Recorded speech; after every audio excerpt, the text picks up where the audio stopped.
Welcome back to tempting bowls, India's tasty and healthy recipes.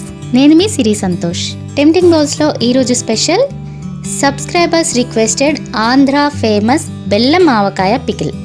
మా ఇంట్లో పెరుగన్నం తినాలంటే ఇది కంపల్సరీ ఉండాల్సిందే. ఒక్క విషయం చెప్తానండి, నిల్వ పచ్చళ్ళు పెట్టడం సాధారణ విషయం కాదు. చాలా జాగ్రత్తగా కొలతలన్నీ కరెక్ట్గా సరిపోవాలి అండ్ ఎన్నాళ్ళైనా కూడా పచ్చడి పాడవకుండా ఉండేలా చేసుకోవాలి. ఏ మాత్రం కొలతలు తప్పినా పచ్చడి పాడైపోతుంది లేదా టేస్ట్ మారిపోతుంది. మరి ఈ బెల్లం ఆవకాయ ఎలా చేయాలో చూద్దామా? ఈ బెల్లం ఆవకాయకి కొంచెం స్వీట్ ఉన్న మామిడికాయలు అయితే చాలా బాగుంటాయి. కొద్దిగా పులుపు ఉన్నా పర్వాలేదు, కానీ మరీ ఎక్కువ పులుపు ఉండకూడదు. తోతాపురి మ్యాంగో, బంగినపల్లి, కొబ్బరి మామిడికాయ, చిత్తూరు కాయలు అంటారు కదా, అలాంటివి ఈ పచ్చడికి చాలా బాగుంటాయి. నేను ఇక్కడ కొబ్బరి మామిడికాయలతో చేస్తున్నాను. ఈ కొబ్బరి మామిడికాయలని శుభ్రంగా కడిగి పొడి బట్టతో తుడిచి తడి లేకుండా ఆరబెట్టుకోవాలి. ఇక్కడ నేను 3 మామిడికాయలు తీసుకున్నాను. ఇప్పుడు వీటిని కట్ చేయడానికి ఇలాంటి ఒక కత్తిపీట కావాలి.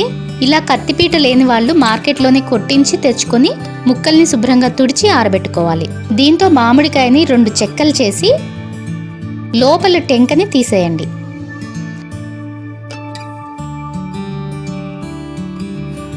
తర్వాత ఒక పొడి బట్టతో క్లీన్గా తుడిచి మీకు ఏ సైజులో కావాలంటే ఆ సైజులో ముక్కలు కట్ చేసుకోండి. అంటే పెద్ద ముక్కలు కావాలంటే పెద్దగా, చిన్న ముక్కలు కావాలంటే చిన్నగా కట్ చేసుకోండి.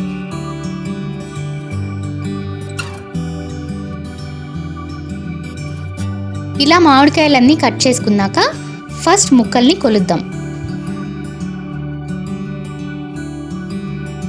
ఇక్కడ కొలతకి నేను ఒక వాటర్ తాగే పెద్ద గ్లాస్ తీసుకున్నాను. ఈ గ్లాస్తో 3.5 గ్లాసులు అయితే 1 కేజీ లెక్క, 7 గ్లాసులు అయితే 2 కేజీల లెక్క నిండా కొలవాలి. నాకు ఇక్కడ 7 గ్లాసుల ముక్కలు అయినాయి, అంటే 2 కేజీలు అన్నమాట. ఇప్పుడు ఒక మిక్సీ జార్ తీసుకొని ఇందులో 1 టీ స్పూన్ వేయించుకున్న మెంతులు వేసుకోండి.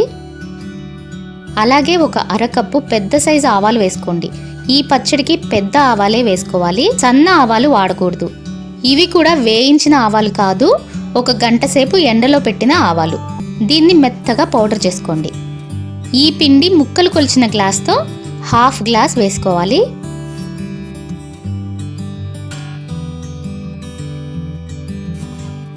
ఇందులో 1/2 గ్లాస్ కళ్ళుప్పు, 1/2 గ్లాస్ కంటే 2 టీ స్పూన్స్ తక్కువ కారం వేసుకోండి.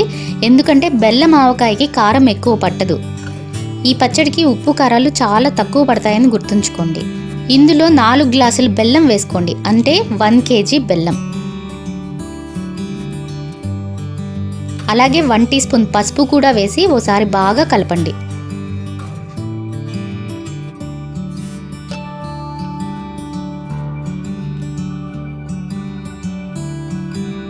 దీన్ని ఒక కంటైనర్లో వేసి మూత పెట్టేసి ఒక 3 రోజులు అలా వదిలేసేయండి.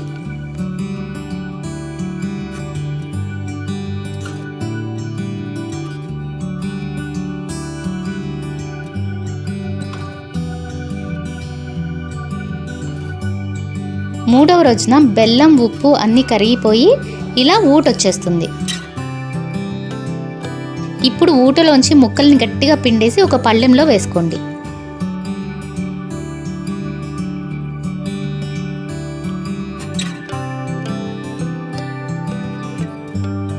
ఊటని కూడా ఒక బేసిన్లో వేసుకోండి. ముక్కల్ని 1 రోజు కంటే ఎక్కువ ఎండలో పెట్టకండి.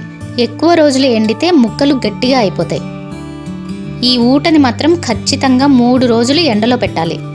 ఎండ వేడికి న్యాచురల్గా పాకం తయారవుతుంది. కొంతమంది స్టవ్ మీద పెట్టి పాకం తీసేస్తారు, అలా కూడా బాగానే ఉంటుంది. కానీ న్యాచురల్గా తీసిన పాకం టేస్టే వేరండి. ఎండలో ఇలా ఒక కవర్ పైన విడివిడిగా ముక్కలు ఎండబెట్టుకోవాలి.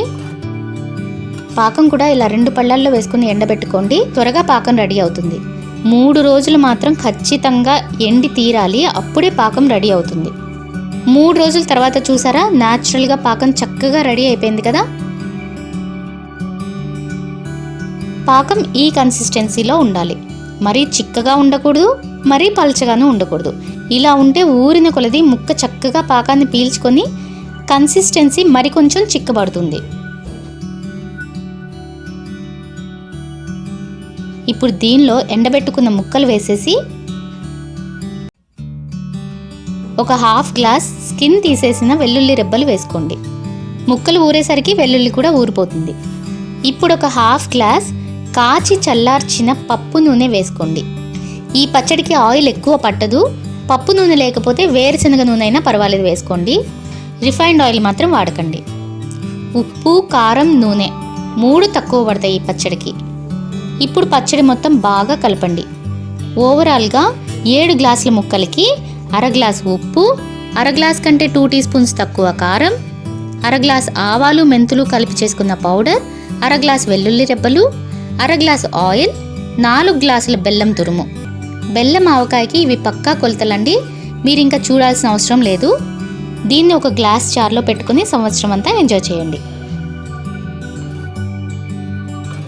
వెల్లుల్లిపాయలు ఇప్పుడే వేసాం కదా, సో పైకి ఫ్లోట్ అయినాయి, ఊరితే లోపలికి వెళ్ళిపోతాయి. బెల్లం ఆవకాయ చాలా బాగుంటుంది. ఈ పచ్చడిని ట్రెడిషనల్గా ఇలాగే చేస్తారు. మీరు కూడా తప్పకుండా ట్రై చేసి ఎలా ఉందో మాకు కామెంట్ చేసి చెప్పండి. ఈ వీడియో మీకు నచ్చినట్లయితే లైక్ చేసి షేర్ చేయండి. మరిన్ని రెసిపీస్ కోసం టెంప్టింగ్ బౌల్స్ యూట్యూబ్ ఛానల్ని సబ్స్క్రైబ్ చేసుకుని పక్కనే ఉన్న బెల్ ఐకాన్ని యాక్టివేట్ చేసుకోండి. మరో కొత్త రెసిపీతో రేపు మార్నింగ్ 9:30కి మళ్ళీ కలుద్దాం. అంతవరకు ఈట్ హెల్దీ, స్టే హెల్దీ.